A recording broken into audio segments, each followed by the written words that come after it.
world is a vampire. Sent to drain. You know, I know him. He's a street thug. You know, he's the typical kid that, you know, likes to sucker punch people in the streets because he doesn't want to fight him fair because he knows he's a bitch. He knows he's not a real man. He can't win a fight fighting someone fair, so he's got a cheap shot himself.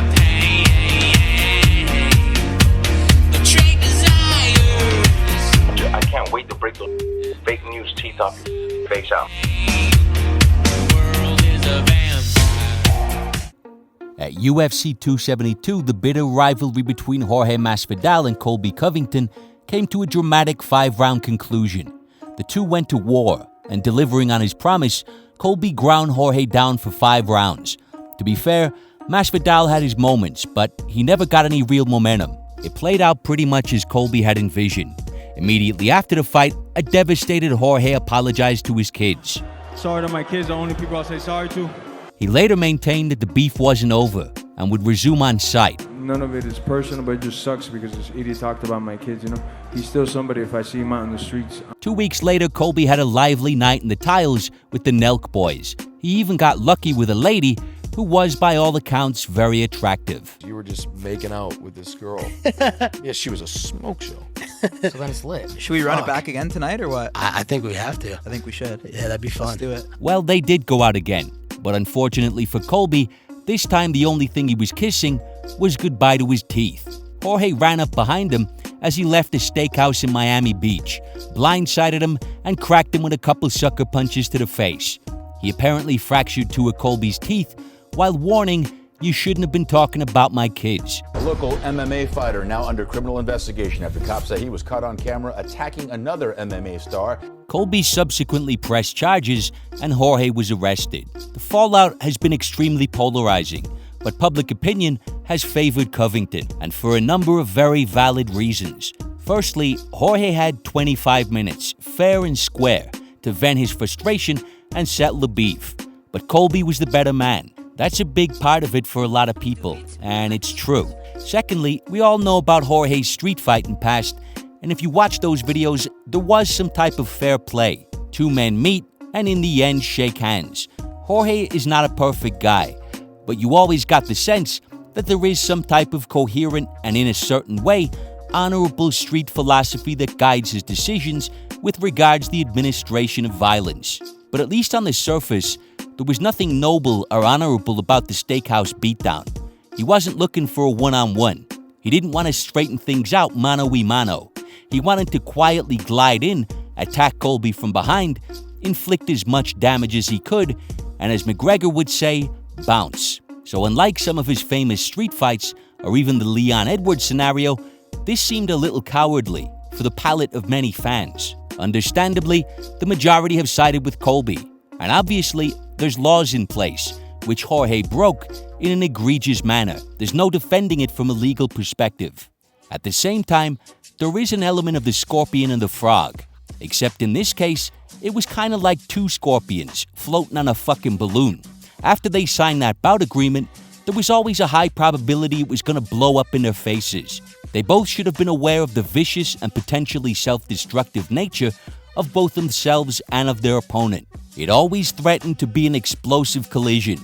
Colby has spoken about people's families a million times. He once danced on a dead man's grave until the man's grieving family had to publicly request Colby stop, at which point Colby did not stop. Not at all. You know, Glenn Robinson, he always wanted media. He was always looking to become famous, so he should be happy that I made him famous. You know, he's a fraud. He's a fake. You know, he had to file bankruptcy many times on his companies. And he went after Usman's father being in prison, and he's now going after Poirier's family. That is just what this guy does. It's who Colby is. My one stipulation for Dustin Poirier if we fight, just let the world see and enjoy the fight for themselves. You know, Dustin, like you do with Conor when she's in the bedroom with your wife, Jolie, you little cuck. And obviously, everyone knew Jorge was capable of holding Colby accountable outside the cage. Colby says himself he's seen shit go down in the street, and we've all seen it with Leon. So in a sense, when they signed that contract, they were both complicit to a point, or at best, willfully ignorant of everything that could transpire. They both bear a certain responsibility for the events that unfolded. And so in a way, it was a stern boot in the fucking ass for both men, and a harsh lesson about the nature of the dice they both chosen to roll. Colby is free to talk all the shit in the world, but he should be aware someone who does not view trash talk as mere promotion could potentially deal with matters on the street. While Jorge, he needs to be aware that if he's going to continue dealing with things on the street, someone will eventually press charges or sue the fuck out of his ass. In that sense, it's hard to feel too sorry for either man. I think these are both reasonable ways to view the situation. One where Colby is the victim of a crime, and in another sense, they both shoulder some of the blame for creating the situation. But what about the more open to interpretation and personal question that has really gripped and divided fans? Who is the more sympathetic figure in this dispute? Who should people side with? And in that sense, there's really only one part of this whole thing worth considering. At least for me, the entire framing of the assault all boils down to one very simple question. Over the last couple of years, Colby launched a barrage of extremely personal attacks against Jorge on a variety of subjects. But there was really only one that appeared to motivate the attack. Jorge had said multiple times the reason there could never be a reconciliation was because Colby dragged his children into the whole thing. And he had said he was going to address matters in the street specifically for that reason. And as far as like having like a friendship or having anything like that, that's never gonna happen, man. And just solely because you address my kids. You win this fight, he gets up and says, "Hey, Jorge, you know, we was just selling pay-per-views. It's all good." Do you accept that from him? He wouldn't put himself at a chance where I could end his ass again, you know? Especially because he's talked about my kids. But with Colby, it'll always, for as long as we both live, will always be a problem. Just because he mentioned my religion, just because he mentioned my kids. And he mentioned You're a my fucking kids, bro. deadbeat, He mentioning my What are kids. you gonna do about it? It's also what Jorge said while he was attacking him. You shouldn't have talked about my kids. And it's what he tweeted the day after the attack. Good morning to everyone, except those that think talking about someone's kids is cool. So that's obviously the central issue here. Let's just take a quick look at some of those comments from Colby. He's a criminal. He's a deadbeat My dad. kids are fake, The just like guy, my the chains, only Steve. life-altering damage he's doing is to his kids. He talk to his kids. He's a deadbeat, man. And now he's a deadbeat dad. He doesn't want to own up to being a dad. He's out there cheating on her, cheating on his wife, cheating on his kids. So the only people that are in critical condition on Sunday are his kids. He turned his back on them. He doesn't want to, own up and be the dad that he should be to them. He's a deadbeat dad. He's a deadbeat person, and he's just going to be playing dead on Saturday night on pay-per-view. If he wasn't a deadbeat dad, he doesn't even talk to his kids. Started saying that he wanted to fight for his kids and he'd fight anybody for his kids, but come to find out the guy's a piece of shit. He doesn't care about his kids. Man, don't forget about your kids, bro. Dumb. Don't forget about your mentioning my kids, bro. You're a deadbeat. I know you don't talk to your kids no more. Yeah, I don't talk to It's good to hear my you kids. talking You're about right, them, bro. you're right, Great bro. I fucking don't talk job, to my man. kids. Now, some people are of the opinion that you just don't bring family into things. That's a line in the sand which Colby crossed, and therefore he got what he deserved. Now, I don't necessarily agree with that, but I'm not going to argue with it either. But in this situation, it's not just about what Colby said. For me, it all boils down to whether or not what Colby said is true. That makes a massive difference here. I mean, it's night and day. Those are two totally different dimensions. The answer to that question completely changes how both men should be viewed within the context of the eventual assault. That is a huge fucking question. Now, I'll get to why I think it's so important in a moment. But first, let's take a look at the question. Is Jorge Masvidal a deadbeat dad? I don't have an answer. There's not a lot of information, but we can speculate. Based on things the two men said, it really just sounds like Jorge and his first wife had a failed relationship. He might not live with his kids, but it sounds like it's at least possible he contributes. As a multimillionaire, we know he has the means to do so. And ironically, even Colby, while calling him a deadbeat dad, seemed to suggest that Jorge pays child support. I want to be paid more than George Masvidal now. He likes to rub that in his face that, I make more money than you, this and that. I mean, first off, no, he doesn't, because he pays half of it to Maritza, his ex-wife. Now, that's a big one. If you're paying child support, you are making a massive contribution to your kids' lives. If that's the case, then that alone would kind of disqualify him as a deadbeat dad. But on top of that, I don't know how often Jorge sees his kids, but it does sound like he is in their lives and does have a relationship with them. My daughter's 13 years old now. She has access to a phone. She's asking me questions, and every time she asks me those questions, man, it bothers me, man. It's like, oh, he's like, Dad, I remember this guy. He used to live with you. What happened? Why is he? And it's just like, man, sometimes I don't even know how to answer my daughter. And when he returned from that Latin reality show, he posted a video of him being reunited with his two youngest kids. As you can imagine, it's a moving moment, and had the caption, "Hadn't seen my kids in 13 weeks. I'm happy to be back." Jorge does have one older daughter, who I'm guessing is from the previous relationship. And in 2014, when she was already 11, he spoke about bringing her to her first UFC. you know, I just wanted to win because my daughter was here. My eldest is the first time she was here, and there was no way I was going to lose. 11 years old. First time she's seen you? First time live. First time live that she sees me, so I had to win. So we don't know, but on the two major characteristics, the two qualifying attributes that distinguish the deadbeat dad, we at least have reason to question both. We can basically completely dismiss the second attribute. He is in their lives, but we don't know to what degree he supports them. So with that uncertainty in mind, let's look at what either scenario says about both individuals. When Colby was challenged on going after Jorge's personal life, he made an interesting point. Words, actions. If you didn't have these actions, I wouldn't be able to have anything to talk about, Michael. Good point. And let's suppose it's true. Let's say that Jorge, he'll pick up the phone every now and again, but he's not proactive in cultivating a relationship. And as a multimillionaire, he doesn't pay child support. I just don't believe that, but let's entertain that for a second. If all that is true, then the attack becomes much more about Jorge's ego. You can't be like, don't ever discuss my kids, oh, they're sacred, and then act like they don't even exist the other 364 days of the year. On the list of his kids' priorities, having a thug defending their honor on the streets ranks far below having an actual father figure. Compared to being a committed parent, a sucker punch assault is a walk in the park.